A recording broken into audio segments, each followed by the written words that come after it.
தாம்பரம் அருகே கால்கள் மற்றும் வாயில் துணி வைத்து கட்டப்பட்ட நிலையில் உயிருடன் பரிதாபமாக வீசப்பட்ட நாய்களை மீட்ட சமூக ஆர்வலர்கள் சேலையூர் காவல் நிலையத்தில் புகார் அளித்துள்ளனர். தாம்பரம் அடுத்த மாடப்பாக்கம் பகுதியில் உள்ள காலி மைதானத்தில் நேற்று இரவு சில தெருநாய்கள் கால்கள் கட்டப்பட்டு மற்றும் வாயில் துணி கட்டியிருந்ததைக் கண்டு சமூக ஆர்வலர்கள் அதிர்ச்சியடைந்தனர். பின்பு நாய்களின் வாயில் இருந்த துணியை அகற்றிய சமூக ஆர்வலர்கள் அவைகளின் வாயிலிருந்து நுரை வருவதை பார்த்துள்ளனர். அங்கிருந்த தெருநாய்களை சமூக விரோதிகள் சிலர் கொடுமைப்படுத்தி விஷமைத்துக் கொள்வதற்கு முயன்றதாக தெரிவித்துள்ள நிலையில் நாய்களை மீட்டு கால்நடை மருத்துவமனைக்கு அனுப்பி வைத்து சேலையூர் காவல் நிலையத்தில் புகார் அளித்துள்ளனர்.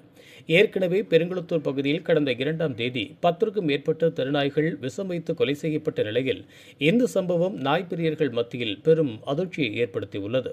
இதுபோன்ற உள்ளூர் செய்திகள், மாநில செய்திகள் மற்றும் பயனுள்ள தகவல்களை உடனுக்குடன் தெரிந்து கொள்ள GST ஆன்லைன் மீடியாவை இலவசமாக சப்ஸ்கிரைப் செய்து கொள்ளுங்கள்.